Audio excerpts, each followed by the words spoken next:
জেনে বুঝে অনেক মেয়ে তার স্বামীকে মিথ্যা অপবাদ দেয়, স্বামীকে সমাজের সামনে ছোট করতে।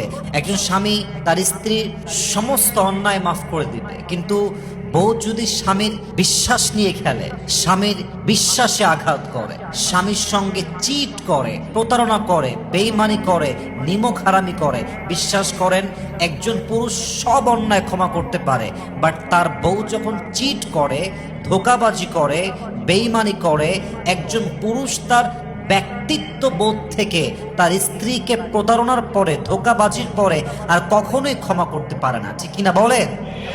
স্ত্রীর এমন কিছু অন্যায় আছে যে অন্যায় স্বামী কখনোই ক্ষমা করতে পারে না, এবং এই অন্যায়গুলো এতটা সিরিয়াস, এতটা মারাত্মক, এতটা সেন্সিটিভ, এতটা ডেঞ্জারাস যে এই অন্যায়গুলোর মধ্যে যে কোনো একটা অন্যায় যদি স্বামী কখনো খুঁজে পায়, সেই সংসারটা বিচ্ছেদ পর্যন্ত গড়িয়ে যায়, তালাক পর্যন্ত গড়িয়ে যায়। এজন্য আমার প্রিয় বোনদেরকে বলতে চাই, এই অন্যায়গুলো কখনো ভুলেও করবেন না যদি আপনি আপনার ম্যারিড লাইফে হ্যাপি হতে চান। এগুলো মারাত্মক বড় অন্যায়।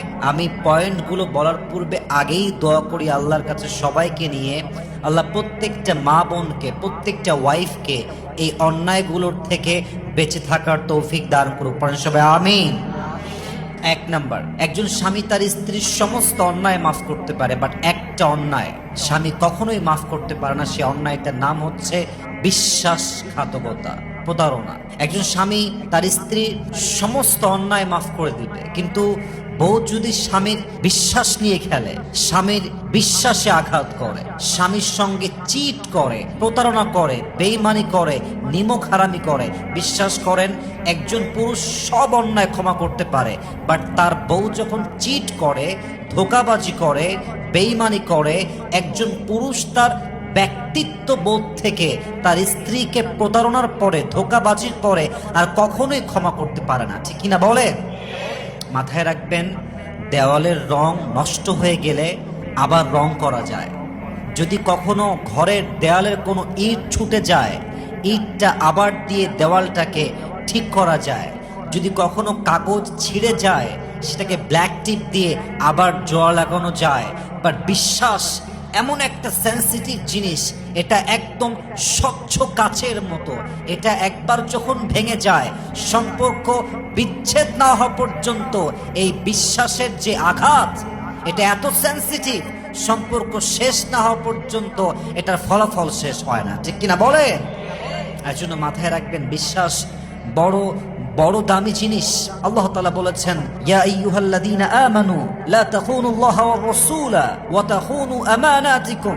আল্লাহ তাআলা বলছেন, হে ঈমানদারেরা, হে বিশ্বাসীরা, তোমরা আল্লাহ এবং তার রাসূলের সঙ্গে বেঈমানি করো না, বিশ্বাসঘাতকতা করো না, এবং তোমরা তোমাদের আমানতকে খেয়ানত করো না। অর্থাৎ আপনার স্বামী হচ্ছে আপনার জীবনের সবচেয়ে ইম্পর্টেন্ট জায়গা। আল্লাহর কোরআন বলছে চিট করো না, প্রতারণা করো না, এবং আল্লাহর হাবিব বলেছেন আমার উম্মত কাপুরুষ হতে পারে। আমি আবারও বলছি, খুবই খুবই অসাধারণ হাদিস। আল্লাহ রসুল বলেছেন আমার উম্মত কাপুরুষ হতে পারে, আমার উম্মত জেনার মতো অন্যায় করে ফেলতে পারে, আমার উম্মত হয়তোবা ভুল ক্রমে কৃপণ হতে পারে, যে কোনো অন্যায় করতে পারে, বাট আমার উম্মত কখনো মিথ্যা বলতে পারে না, আমার উম্মত কখনো ধোঁকাবাজ হতে পারে না। ঠিক কিনা বলে? এই জন্য প্রিয় বোন, this is my humble request, আমি খুব বিনয়ের সঙ্গে বলছি, never ever, never ever cheat your husband. যতদিন বেঁচে আছেন, বি অনেস্ট, বি লয়াল। নিজের কাছে নিজেকে অনেস্ট রাখার মজাই তো আলাদা। দিন শেষে আপনি বলতে পারেন যে ভাই আমি কারোর সাথে চিট করি নাই, আমি কারো বিশ্বাস নিয়ে খেলি নাই, আমি কারো বিশ্বাস ভেঙে দেই নাই। মানুষ আমাকে ভুল বুঝুক আর না বুঝুক, মানুষ আমাকে সঠিক বুঝুক কিংবা না বুঝুক, যদি আমি দিন শেষে অনেস্ট আর লয়াল থাকতে পারি, আল্লাহ আমার বন্ধু হয়ে যাবে। ঠিক কিনা বলেন? So please don't cheat your husband. এক নাম্বার কথা, এক নাম্বার অন্যায় একজন স্বামী কখনো মাফ করেন, তার নাম হচ্ছে বিশ্বাসঘাতকতা। দুই নাম্বার, একজন স্বামী একটা অন্যায় কখনো মাফ করতে পারে না। সে অন্যায়টা কি জানেন? সেটা হচ্ছে যদি স্বামী কখনো জানতে পারে যে আমার ওয়াইফ আমার সাথে শোয়ার আগে, আমি আবারও কথাটা বলতে চাই কারণ এটা বলতে একটু ইতস্তত বোধ করছি, জাস্ট বোঝাবার স্বার্থে বলছি, এবং আমি আগেই ক্ষমা চাচ্ছি আমার শব্দের জন্য, but I want to make you realize যে এটা আসলে কতটা সেন্সিটিভ ইস্যু। পুরুষ যদি বিয়ের পরে জানতে পারে আমার ওয়াইফ আর এক পুরুষের সঙ্গে শুয়ে আসছে, নাউজুবিল্লাহ, I am so sorry to say that, বিশ্বাস করেন এটা জানার পরে একজন পুরুষ তার স্ত্রীর প্রতি সম্মান, রেসপেক্ট যা ছিল আর চুল পরিমাণ কিছুই বাকি থাকে না, ঠিক কিনা বলেন? এরপরে সম্পর্কটা থাকে জাস্ট সিচুয়েশনশিপ, এটার নাম রিলেশনশিপ নয়। মানুষ জাস্ট পরিস্থিতির শিকার হয়, হয়তো ওয়াইফের বাচ্চা হয়ে গিয়েছে অথবা সংসারটা লং টাইম হয়ে গিয়েছে, পরে গিয়ে জানতে পেরেছে। বাট বিশ্বাস রাখেন এই কথা, যেই মেয়ে তার বিয়ের আগে ইজ্জত বিলীন করে দেয় এবং এটা স্বামীর কান পর্যন্ত পৌঁছে যায় তার অবৈধ সম্পর্কের কথা, সেই স্বামী কখনো সেই বউকে নিয়ে আজীবন সংসার শান্তি মতো করতেই পারবে না, ঠিক কিনা বলেন? এই অন্যায়টা স্বামী কখনো ক্ষমা করতে পারে না। এবং খেয়াল রাখবেন, একজন নারীর জীবনের সবচেয়ে দামি সম্পদ হচ্ছে তার ইজ্জত, তার সতীত্ব। কোরআনে আল্লাহ তাআলা কি বলছেন? আল্লাহ তাআলা বলেছেন, ওয়ালা তাকরাবুজ জিনা ইন্নাহু কানা ফাহিশা। আল্লাহ বলেন নাই যে তোমরা জিনা করো না। আল্লাহ তাআলা বলেছেন জিনা হতে পারে, ব্যভিচার হতে পারে, অন্যায় হতে পারে, এমন কাজের আশেপাশেও যাওয়া যাবে না। তার মানে হলো জিনা এক মারাত্মক অপরাধ। এটা এমন বিশাল অপরাধ, যেই বান্দা যেই বান্দি বিয়ের পূর্বে জিনা করে, অন্যায় করে, তাদের বিয়ের পরে সমস্ত সুখকে হারাম করে দেয় একজন, তিনি কে? দিস দ্য ন্যাচার, এটাই ন্যাচার। আপনি স্বামীর ইজ্জত দিবেন বয়ফ্রেন্ডের কাছে, বিশ্বাস রাখেন আপনার সংসার জীবনে সুখ সহজে আসবে না। অতএব প্লিজ, বিয়ের আগে কোনো হারাম সম্পর্ক নয়, বিয়ের আগে নিজেকে রাখতে হবে পবিত্র। আপনি পবিত্র থাকলেই আপনাকে পবিত্র মানুষ দিবে একজন। আওয়াজ দিয়ে বলেন সবাই, তিনি কে? 3 নাম্বার যে অন্যায়টা স্বামী কখনোই মাফ করতে পারে না, সে অন্যায়টা হচ্ছে স্বামীর বিরুদ্ধে মিথ্যাচার করা। জেনে বুঝে অনেক মেয়ে তার স্বামীকে ব্লেম করে নিজের চরিত্র ঢাকতে। জেনে বুঝে অনেক মেয়ে তার স্বামীকে মিথ্যা অপবাদ দেয় স্বামীকে সমাজের সামনে ছোট করতে। আমার বড্ড অবাক লাগে, কিছু মেয়ে স্বামীর বিরুদ্ধাচারণ করে, স্বামীর এগেইনস্টে কথা বলে, স্বামীকে মিথ্যা ব্লেম দেয়, আবার সেই মেয়েটাই স্বামীর কাছে ভালোবাসা চায়, সেই মেয়েটাই স্বামীর কাছে রেসপেক্ট চায়। আপনি মিথ্যা ব্লেম দিবেন, যেই অন্যায়টা স্বামী করে নাই তা তার মাথার উপরে চাপাই দিবেন, আবার সে স্বামীর থেকে ভালোবাসা চাইবেন। আমি বলবো, how funny it is, how can you expect like this? আমার মনে হয় কাউকে মিথ্যা ব্লেম চাপিয়ে দিয়ে তার থেকে রেসপেক্ট আশা করা, এটা কখনো একজন বুদ্ধিমান মানুষের কাজ হতেই পারে না, ঠিক কিনা বলেন?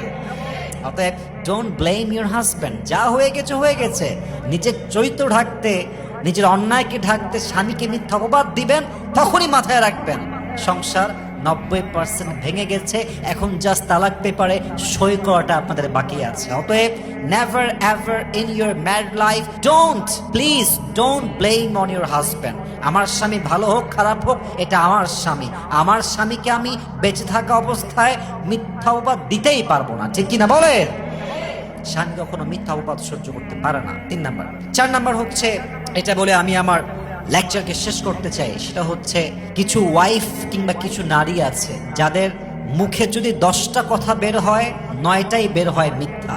ইভেন অনেক ওয়াইফ আছে বেঈমান টাইপের, চগলখোর টাইপের, মিথ্যাবাদী টাইপের। বিশ্বাস রাখেন, স্বামী যখন বুঝে ফেলে যে আমার বউটা মিথ্যাবাদী, কথায় কথায় মিথ্যা বলে, তার পুরো জীবনটাই মিথ্যা, তার ভালোবাসা মিথ্যা, তার আচরণ মিথ্যা, তার কথা মিথ্যা, বিশ্বাস করেন ফারাজা লানাতুল্লাহি আলাল কাযিবিন, এই আয়াতটা সবসময় মাথায় রাখবেন। আল্লাহ তাআলা মিথ্যাবাদীদের উপরে লানত করেছেন, যারা মিথ্যাবাদী এদের উপরে আল্লাহর অভিশাপ নাজিল হতে থাকে। আর মিথ্যাবাদী কখনো কারোর সঙ্গে সংসার জীবনে আজীবন লং লাস্ট করতেই পারে না, ঠিক কিনা বলে? মিথ্যা বলবেন না স্বামীর সামনে, যা সত্য তা প্রকাশ করবেন। সম্পর্ক টিকলে টিকবে আল্লাহর ভরসায় সবকিছু। বাট যতদিন বেঁচে আছি, যে বিষয়টা আমার স্বামী জেনেই যাবে, লুকাবার কোনো ওয়ে নাই। আমি বেঁচে থাকতে স্বামীর সামনে মিথ্যা নয়, আমার জবান দিয়ে সত্য কথাই বলবো, ঠিক কিনা বলেন? আল্লাহ তাআলা বলেছেন, ইয়া আইয়ুহাল্লাযীনা আমানুত্তাকুল্লাহা ওয়া কুনু মা'আস সাদিকিন, O you who believed, speak the truth and be with the people of believers, be with the people those who speak always truth. যারা সত্য বলে, যারা সত্যবাদী, তাদের সঙ্গে থাকো এবং তুমিও তোমার জবান দিয়ে সত্য কথা বলো। এই আদেশটা দিয়েছে একজন, আওয়াজ দিয়ে বলেন সবাই, তিনি কে? অতএব আপনাকে সত্য বলতে হবে, and you have to be stay with the people those who are from believers, যারা বিশ্বাসী, and he speaks the truth, যে সত্য বলে তার সঙ্গে আমি আছি, মিথ্যাবাদীর সঙ্গে আমার কোনো সম্পর্ক থাকতেই পারে না। অতএব খবরদার, never ever in your entire life, যদি আপনি আপনার বিবাহিত জীবনে সুখী হতে চান, মিথ্যা বলবেন না। স্বামী ছাড়া কারো কাছে ইজ্জত বিলিয়ে দিবেন না। যদি আপনি আপনার বিবাহিত জীবনে সুখী হতে চান, স্বামীকে মিথ্যা অপবাদ চাপাই দিবেন না। স্বামীর সঙ্গে বেঈমানি করবেন না। যে মিথ্যা বলে, যে বেঈমানি করে, যে নিমক হারামি করে, সে আজীবন কোথাও সংসার জীবনে টিকতেই পারবে না। ঠিক কিনা বলেন? আল্লাহ প্রত্যেকটা মা বোনকে এই অন্যায়গুলো থেকে বেঁচে থাকার তৌফিক দান করুক। আমরা সকলে জবান খুলে পড়ছি আমিন।